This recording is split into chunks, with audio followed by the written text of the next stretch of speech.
αφού φτάνουμε στο τέλος, όλα κάπου οδηγούν, πες μου τουλάχιστον σε ποιο μέρος. Όταν γράφω πολλές φορές είμαι πιωμένος, απόψη με νυφάλιος, αλλά νιώθω μπερδεμένος.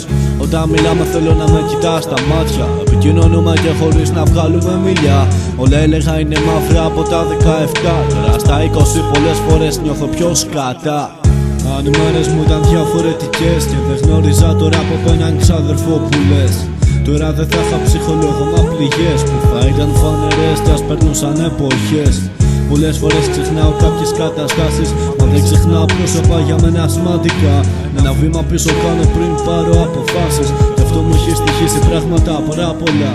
Τα βράδια έχω σταματήσει να βλέπω όνειράτα, γιατί κάθομαι ξύπνιος και σκέφτομαι διάφορα.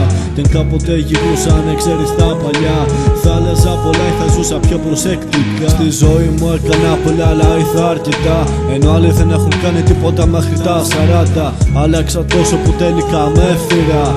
Όλα μια ρουλέτα μα ακόμα δεν πέθανα. Όποιος θέλει να με μάθει να μην ρωτήσει για μένα, να προσέχει αυτά που γράφω κι ας είναι μπερδεμένα. Όλα κάπου οδηγούνε, υπάρχει ένα τέρμα, πρέπει να ανεβείς ψηλά για να δεις ομόρφη θέα. Το μυαλό μου συνέχεια να κάνει υποθέσεις που καμιά σωστά ποτέ σου δεν θα μ' αντέψεις. Δεν μου αρέσει να σε παιδεύω με τις λέξεις, γι' αυτό σου αφήνω τα γραπτά μου για να διαλέξεις. Με έχω αγαπήσει μόνο μια φορά, αλλά το έχω αφαιρέσει μόνο 400. Θα έπεφτα με φορά στο κενό ξανά, μα πλέον έχω μάθει το πως να φέρομαι σωστά. Είναι περασμένα μεσάνυχτα, περιμένω ακόμα αυτό το υπέροχο γλυκό χάραμα, αλλά φόλο εκεί έξω είναι ένα μπουρδέλο. Εγώ θα παλεύω μόνος μου να πάρω αυτά που θέλω.